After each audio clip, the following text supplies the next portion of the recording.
estimates show that only 0.01% of the population will run a marathon every year. And of the people who love this sport, Tim Kilduff likely appreciates it more than anyone. The shared experience of running a marathon, that's what this all boils down to. Tim was the Boston Marathon race director from 1983 to 1984 and walk around Hopkinton. The starter sculpture, which is a sculpture of George V. Brown, Hopkinton resident and renowned sportsman. And he'll give you the best history lesson.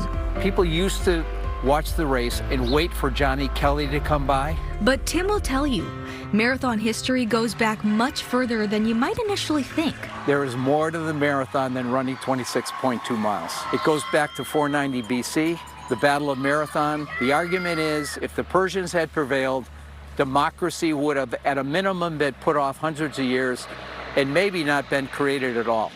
So we believe that everyone who runs a marathon can connect back emotionally to 490 BC and the birth of what will become the marathon. It's Tim's commitment to celebrating that history that inspired him to start his nonprofit, the 26.2 Foundation. They've commissioned sculptures around Hopkinton of important Boston Marathon figures like Dick and his son Rick Hoyt, and Greek runner Stylianos Kyriakides, who won the marathon in 1946 after he survived the horrors of World War II.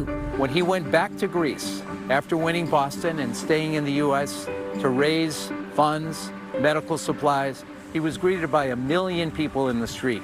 He is iconic. Alongside the Alpha Omega Council, every year the foundation presents 4 wreaths to the BAA, each hand-picked in the fields of Marathon Greece. And their biggest goal yet? Building an international marathon center about a half a mile from the Boston Marathon start line in Hopkinton. We're talking about an institution like the Boston Museum of Science. That's the kind of level and the quality of the exhibits. The foundation is looking to break ground next year, and they hope that when people visit, people will be inspired so that that tiny percentage of marathoners can get a little bit bigger. It's an expression of the power of the human spirit.